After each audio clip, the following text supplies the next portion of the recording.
It's almost 6, so how's the Josh? Not good, right? Especially when the talk is diastolic dysfunction. I want to thank Sir Dr. Muralidhar for inviting me to this so very important annual meet of transesophageal and echocardiography. And without further ado, let me just come straight to the topic. Just one brief snap poll among all of you who are present here. How many of you do an intraoperative diastolic dysfunction assessment during your echo assessment in the OR? So very little, very little. Brief refresher of the physiology. Can I have a pointer, please?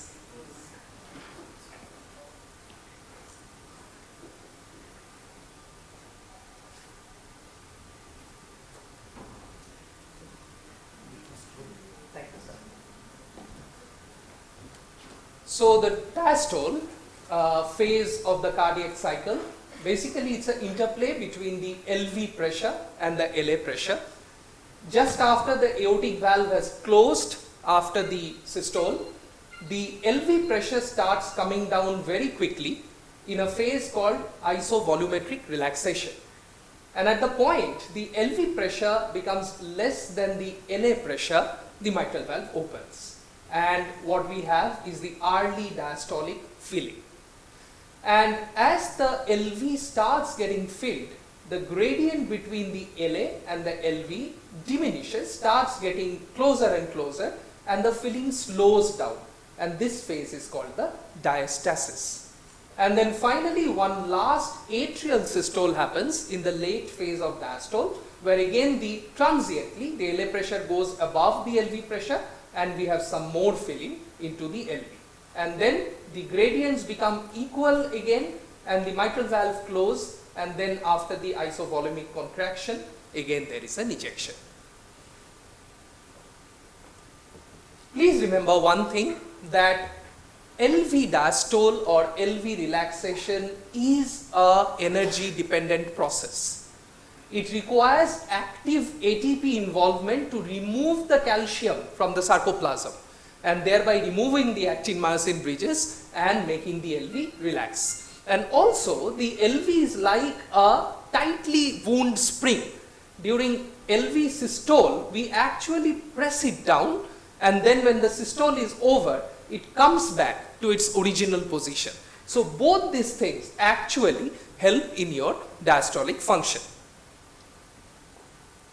What causes diastolic dysfunction? This normal physiology is affected as we grow older, if there is ischemic heart disease, and in all conditions which might cause LV hypertrophy, hypertension, aortic stenosis, HOCM, all these conditions. Now we go through phases of diastolic dysfunction. What is classically known as the first stage or the grade 1 of diastolic dysfunction, we are having impaired LV relaxation, but we do not have clinical signs or symptoms of elevated left ventricular filling pressures. Now, as the diastolic dysfunction progresses, we go to grade 2, where the relaxation is still impaired, but we have clear signs of elevated LV filling pressures. And finally, we have the restrictive filling pattern, where it's called the grade 3 diastolic dysfunction, where there is excessively elevated LV filling pressures. So we go through phases of further deterioration of diastolic dysfunction. So as you can see that a lot of diagnostic criteria depends on the LV filling pressure. And the most important thing for an echocardiographer to know is how do we diagnose elevated LV filling pressure through echocardiography. And there are a few parameters which have been mentioned which are indicative of elevated LV filling pressures, but remember they have to be taken, they have to agree with each other, they have to be congruent before we can say that yes, we have found these parameters and the LV filling pressure is indeed elevated. Right. So before the 2016 guidelines, there was the 2009 guidelines by the American Society of Echocardiography and the European Society. The problem with that guideline was there was a lot of very difficult diagnostic parameters which were being used to classify LV dysfunction, which was very confusing. The authors also understood this, and that is why the most recent 2016 American Society of Echocardiography, European Association of Cardiovascular Imaging, that's the new name of the society, they have come up with, and with this document, which all of us must read, the diagnosis of LV dysfunction has been made much more feasible and simpler. So how do we diagnose LV dysfunction? First of all, always start from the clinical picture of the patient. Take a good history. Does he have a history of uncontrolled hypertension? Does he have chest pain? Which are all indicative of LVH and coronary artery disease. Also, you need to look at the clinical picture of the patient. Does he have signs and symptoms of heart failure, which might be due to diastolic heart failure? All these things have to be taken, and then when you start your echo assessment, you start with the 2D proper structural evaluation of the heart. You look at the left atrial size. Is it bigger than the right atrial size? You look at the LV hypertrophy. Is it there? What about the aortic valve? Before you go to the very core diastolic dysfunction parameters. Now, there are a few things that you need to be skilled about before you go into the classification of diastolic dysfunction. And what are this? Now, I am showing a transthoracic. This is a apical 4-chamber, no problem. The same, the concomitant view in transesophageal echocardiography is a mid-esophageal 4-chamber. They look just the same. So, here I am showing a apical 4-chamber. And what you need to do is basically you have to put a pulse wave Doppler with the sample volume at the tip of the mitral valve leaflets. All of you have already had a pre-workshop TE and echocardiography training, so you know how to get these parameters. And when you put a pulse wave Doppler here, you basically get two waves. The first one, called the E wave, happens during the early rapid diastolic filling, and the second, called the A wave, happens during the late diastole, during the atrial contraction. Now, the peak velocity of the E wave and the peak velocity of the A wave and the ratio between these two are very important in classifying diastolic dysfunction. You see, when you do this, the software in the ultrasound machine automatically gives you those things. And there's one more thing called the deceleration time, which is basically from the peak of the E wave to the baseline at the termination of the E wave, right? That is one thing you need to master. And the second thing that you need to know is how to do a tissue Doppler. Now, this tissue Doppler is at the level of the mitral valve annulus. There are two mitral valve annulus. One is the lateral valve annulus and one is the medial valve annulus. Now, you just need to put the sample gate of the TDI at each of these annulus, and you will get three waves. The first one is called the E prime in the early diastole. Then you have the A prime, which are very similar to your transmitral flow pattern. The A prime, which is at the atrial contraction, and then you have the systolic S prime, which is used for LV systolic function measurement. So, this is the lateral E prime, which we have derived here, and then is the medial E prime. Clear so far? So, basically you put the TDI in the two annulus and you get it. Now, then one thing you need to do is to measure the systolic jet velocity of the tricuspid regurgitation if there is a tricuspid regurgitation. Many a times you won't find a TR. If you get a TR, you put a continuous wave Doppler and see the systolic jet velocity. Then you have to know how to take the pulmonary venous inflow patterns. Now, in TT, we usually look at the right lower pulmonary vein. Why? Because they enter the left atrium quite at 90 degrees and they follow, they are parallel to the interatrial septum. So, they are very parallel to the ultrasound beam. Whereas in TE, what you have to do is, you have to go to the modified 2-chamber, and above the left atrial appendage, you will find the left upper pulmonary vein. That is also quite parallel to your incident beam, and you can take a pulse wave Doppler. Now if you take a pulse wave Doppler of the right lower or the left upper pulmonary vein, again you will get two images. One is the systolic wave and one is the diastolic wave, which will be followed by the retrograde A wave. Okay, the retrograde A wave happens during the atrial contraction. Now the next view that you have to learn and be skilled about is called the LA volume index. Okay, how do you do that? You have to measure the left atrial chamber area in 4 chamber and left atrial chamber area in 2 chamber. And the formula is already given by the ultrasound machine, the software is there, but the formula is 0.85 into area 1 into area 2 divided by the shortest of the distances between these two. So this is one anteroposterior distance and the other one is the second anteroposterior distance. Now when you do that, when you trace the LA, you have to exclude the pulmonary veins, appendage and all those right up to the 2 annulus. The ultrasound software will give you the LA volume index. Okay.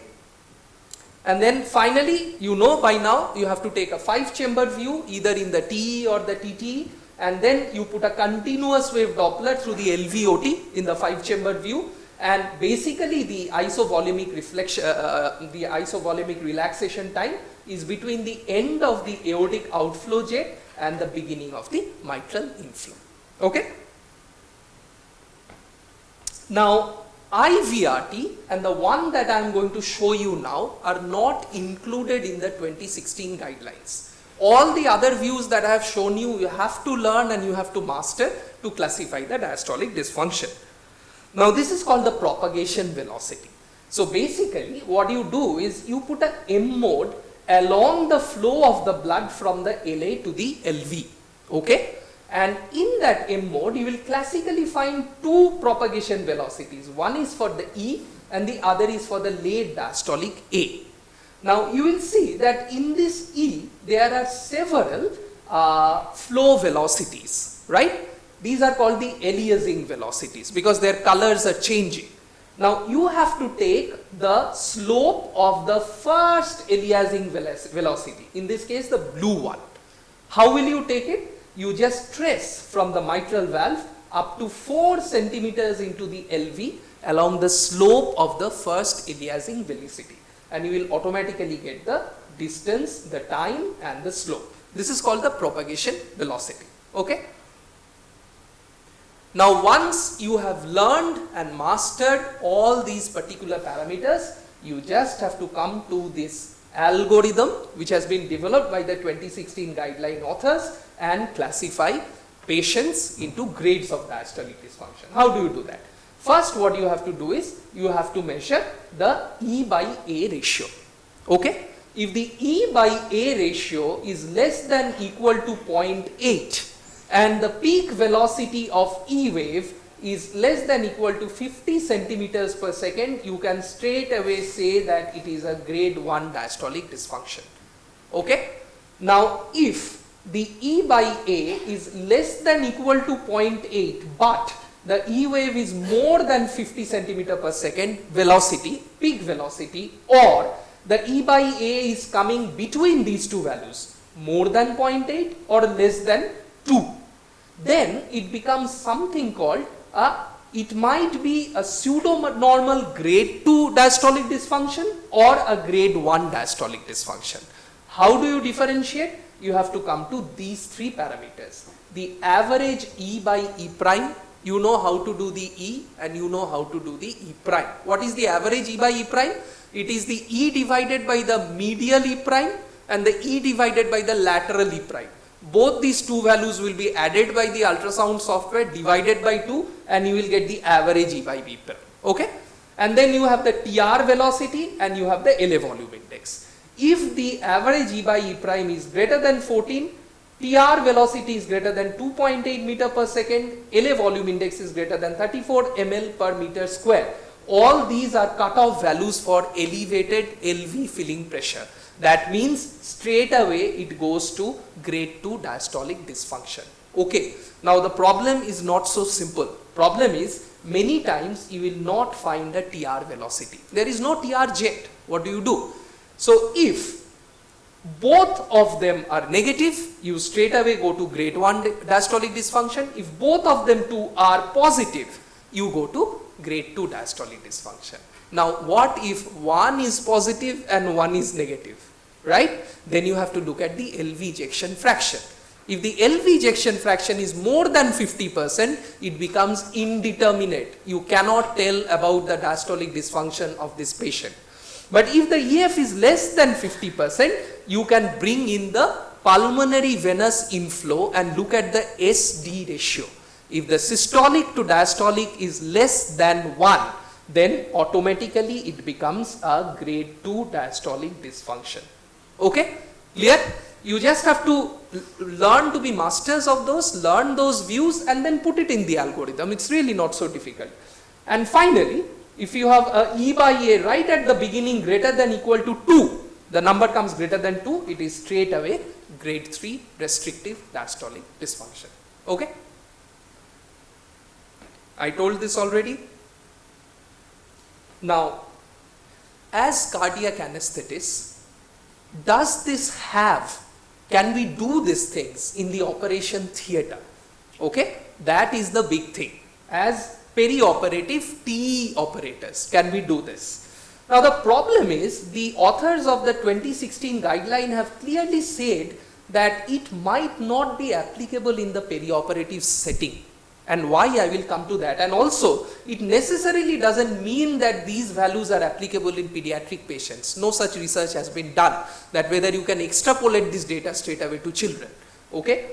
Now the problem is that all these things, all these values have been done in awake patients and spontaneously breathing patients by transthoracic echocardiography. Okay? And then those values were actually compared with the gold standards of catheter values, right? And then they were accepted.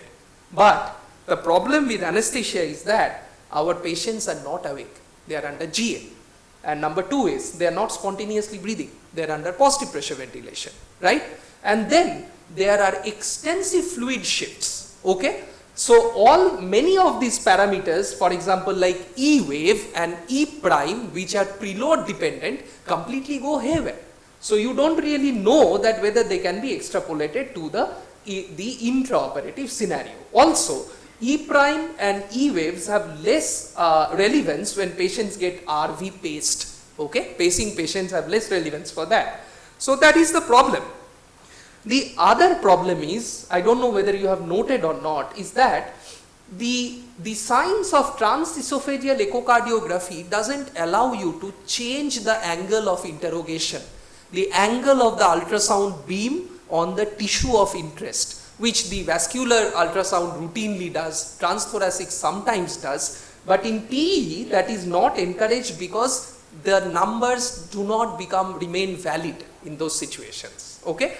And in TE, that is why the angle of insonation becomes a big problem. Other perioperative challenge is obviously time. I mean, where do you have the time to do all these complex propagation velocities and all that? And the fifth thing is that even if I measure the diastolic dysfunction in the theatre, what do I do about it?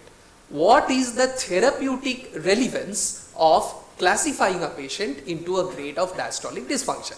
What we maximally do is we might restrict the fluids if there is suppose a grade 3 diastolic dysfunction, or if there is a impaired relaxation on our findings, we can maintain normal sinus rhythm and limit tachycardia. There is no drug as of date. Oh my goodness, I need 2-3 minutes more.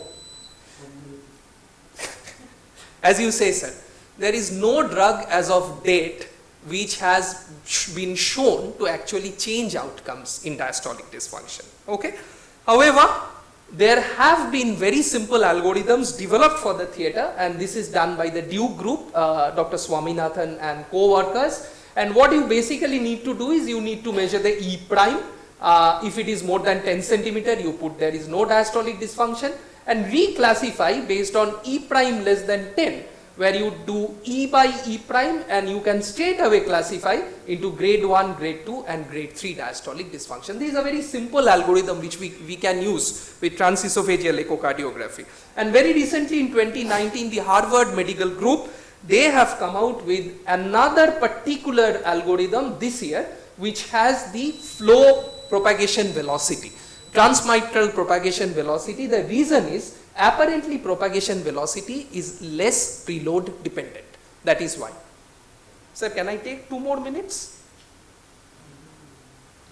I think you conclude. Okay, okay.